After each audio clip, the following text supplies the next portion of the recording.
The holiday season of 2025 was meant to be a time of hope, a moment when families and friends would gather to celebrate, exchange gifts, and look forward to a brighter new year. Streets across America sparkled with lights, and the air was filled with anticipation. But beneath the surface, trouble was brewing.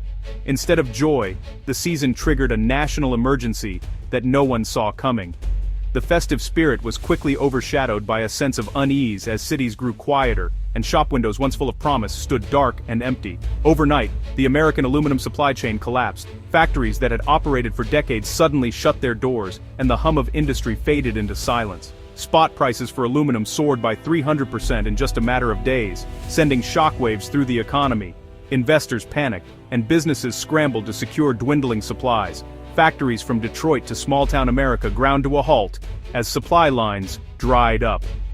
Production schedules were scrapped, and assembly lines that once produced cars, appliances, and countless other goods stood motionless. Companies faced impossible choices: absorb massive costs or shut down entirely. Workers, many of whom had counted on holiday overtime, were sent home with no answers and growing anxiety about the future. The domino effect rippled through every link in the chain: distributors, retailers, and ultimately, consumers. Shelves emptied, deliveries stalled, and uncertainty spread. The silence on factory floors was deafening. Machines sat idle, and businesses faced ruin. The sense of loss was palpable, not just in lost profits, but in lost livelihoods and shattered communities. The crisis exposed a deep vulnerability in America's industrial base. Fourth-quarter earnings were wrecked, and the financial pain spread far beyond the factory gates. Forecasts for 2026 were thrown into chaos, with economists and business leaders struggling to predict what would come next. Years of outsourcing and declining domestic capacity had created a perfect storm. America's reliance on foreign suppliers left it exposed when global markets faltered. The aluminum shock was more than a market blip. It was a wake-up call. Communities rallied, demanding answers and action from leaders who had long ignored the warning signs. America was about to learn the hard way why controlling essential resources matters, not just for the economy, but for the nation's security, resilience, and future prosperity.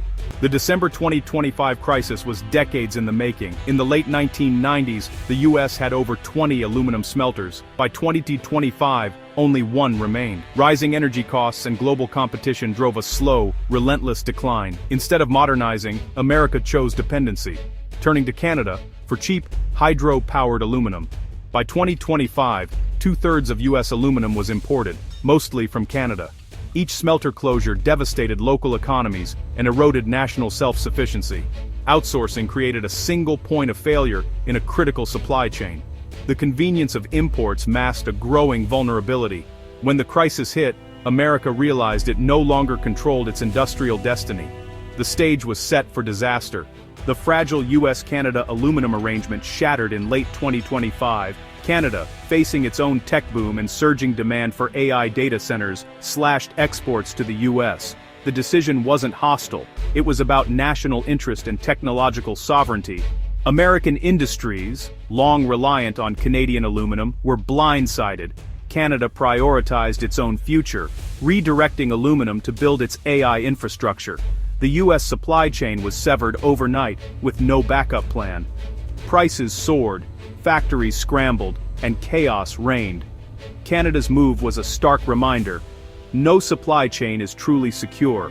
America's over-reliance on a single source had backfired. The trusted trading partner became the gatekeeper and the gate slammed shut. The consequences were immediate and severe.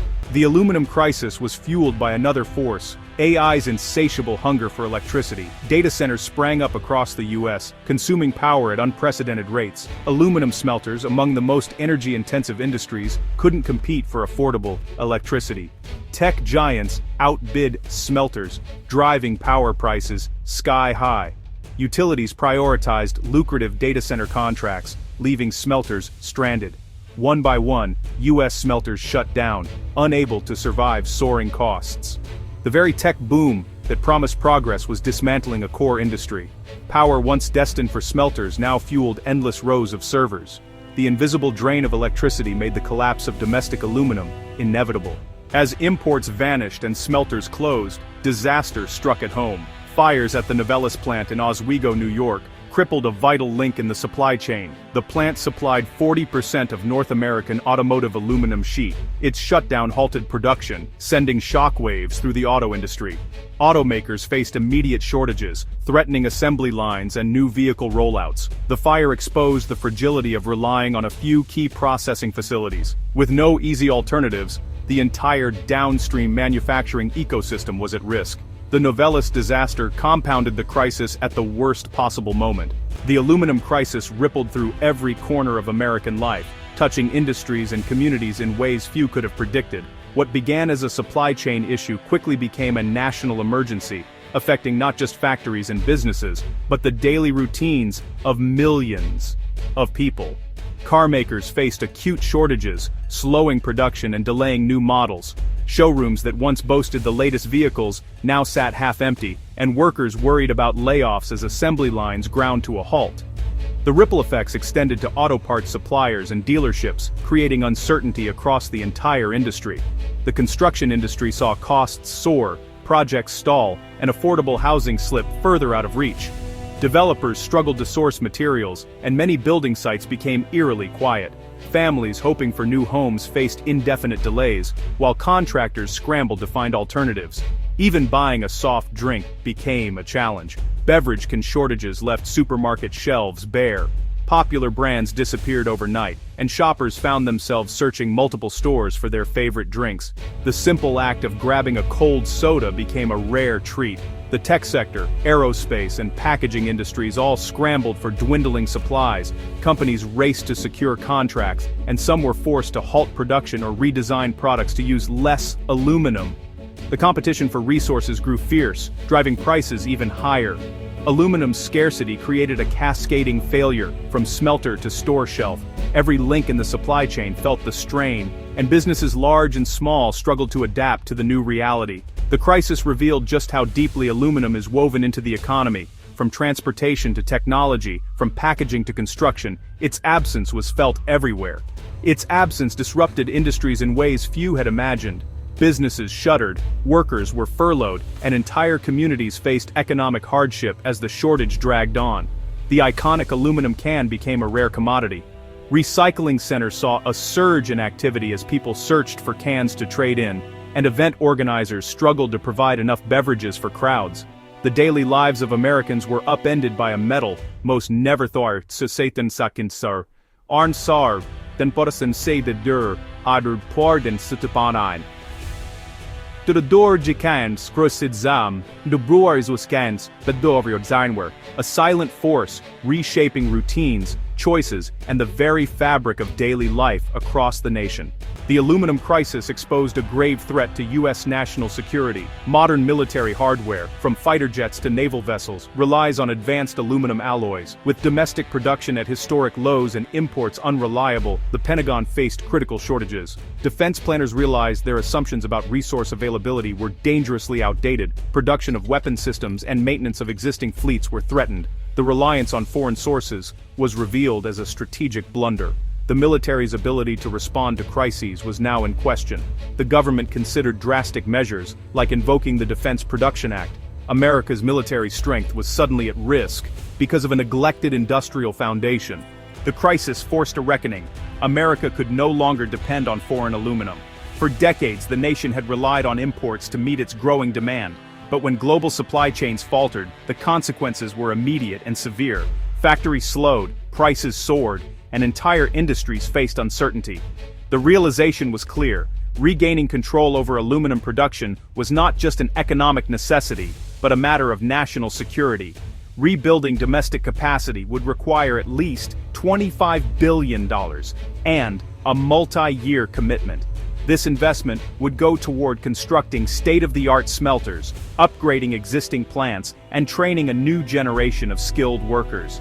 It's a massive undertaking, but one that promises to create thousands of jobs and revitalize entire communities. The biggest hurdle, affordable, long-term electricity for new smelters, remains daunting. Aluminum production is one of the most energy-intensive industrial processes. And without reliable, low-cost power, even the most advanced facilities cannot compete globally. Rethinking energy policy and incentivizing utilities to support manufacturing is essential. Embracing renewable energy sources, modernizing the grid, and forging partnerships between industry and power providers will be key to making American aluminum competitive again. Government action, tax credits, loan guarantees, and streamlined permitting will be needed. Policymakers must work hand in hand with industry leaders to remove barriers and accelerate progress, ensuring that new projects can break ground quickly and operate efficiently. The entire supply chain, from raw materials to recycling, must be strengthened. This means securing domestic sources of bauxite, investing in advanced recycling technologies, and building robust transportation networks to move materials efficiently across the country. The tariffs of 2025 were a blunt tool. A smarter, long-term strategy is required. Instead of relying on short-term fixes, America must develop policies that encourage innovation, reward sustainability, and foster global competitiveness. New investments like the Oklahoma smelter and Mount Holly restart are promising first steps. These projects signal a renewed commitment to domestic manufacturing and demonstrate what's possible when public and private sectors work together. True resilience means prioritizing long-term security over short-term efficiency. It's about building a foundation that can withstand future shocks, ensuring that American industry remains strong and self-reliant for generations to come. America must invest now to ensure it never faces another supply chain crisis like this again.